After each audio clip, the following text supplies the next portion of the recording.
Well, I hope my head's not cut off here. It looks like it might be a little bit too low. Anyway, just give me a second to correct this. And there.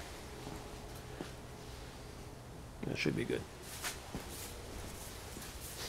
I want to get this done before the kids get home. Anyway, I'll be trying to set up for the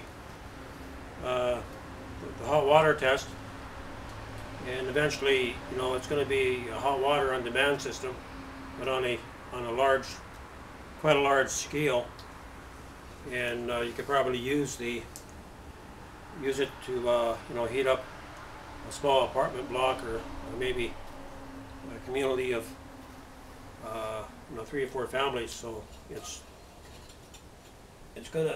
should produce that kind of volume,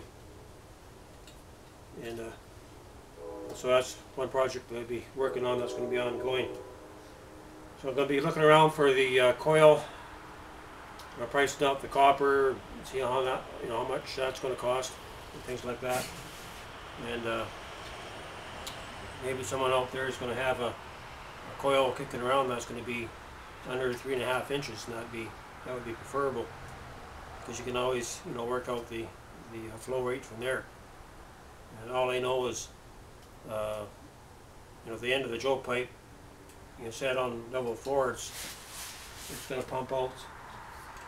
You know, your heat's going to be around about 1900. If you crank the air a little bit, you can actually increase the volume and still be able to do this on very, very minimal settings, very low fuel consumption.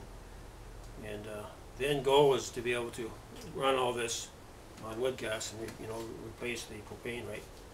Especially with the times that we're in now.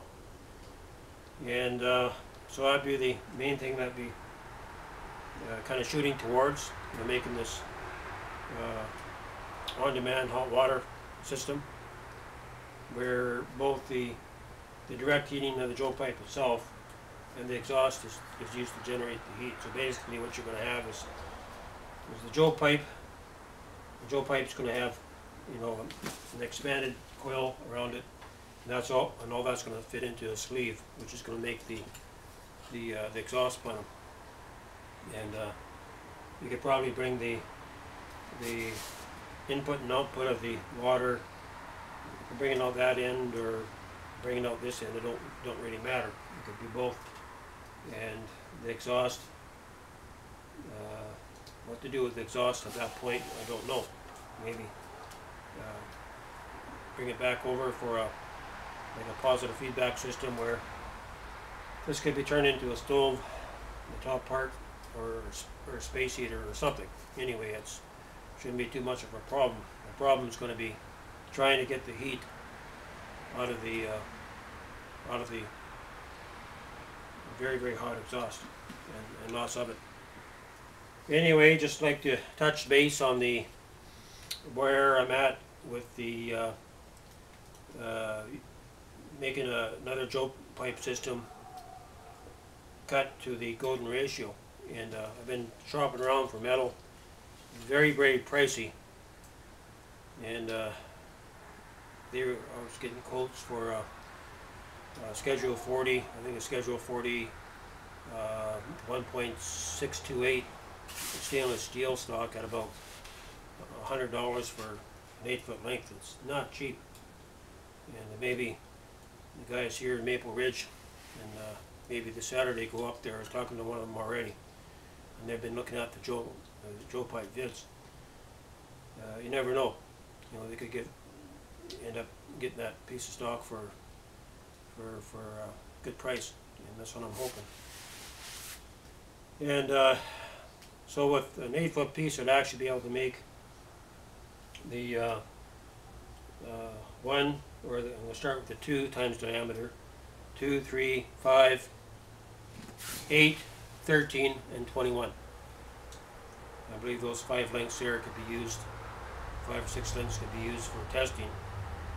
And with that, I'm just going to cut it, measure the inside diameter with a, so I get the exact measurement, and multiply that by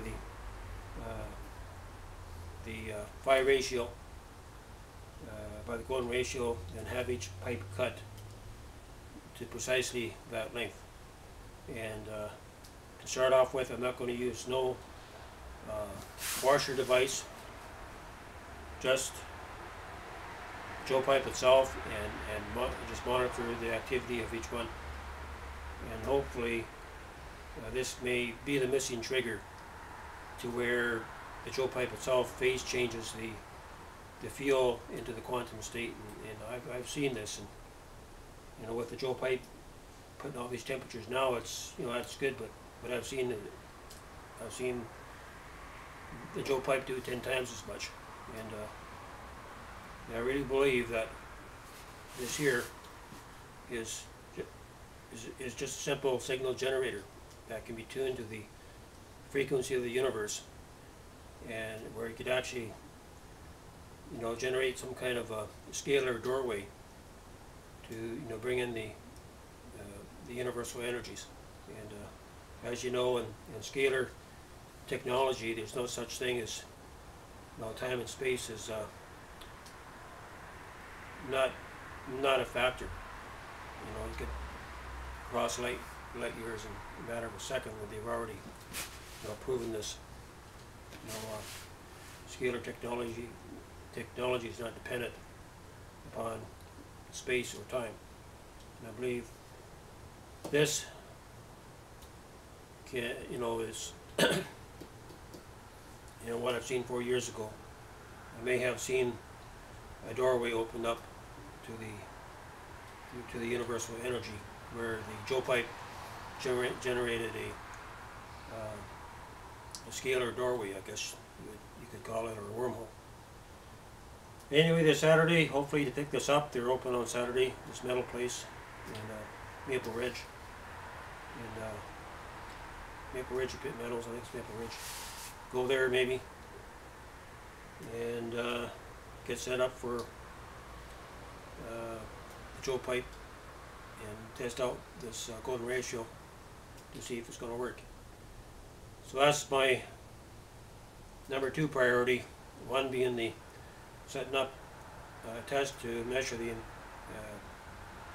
data using the biggie pipe, or the large 4-inch Joe pipe, turning that into a water heater using probably 50, 60, 70 feet of copper, half-inch copper pipe to form a coil, and where that's going to heat a 20-gallon water tank, and from that we'll be able to get our data. Then you guys can begin to use it and to build systems, hot water systems for your homes and for your families. Okay, I'm going to cut it here and get this uploaded and get her up on YouTube.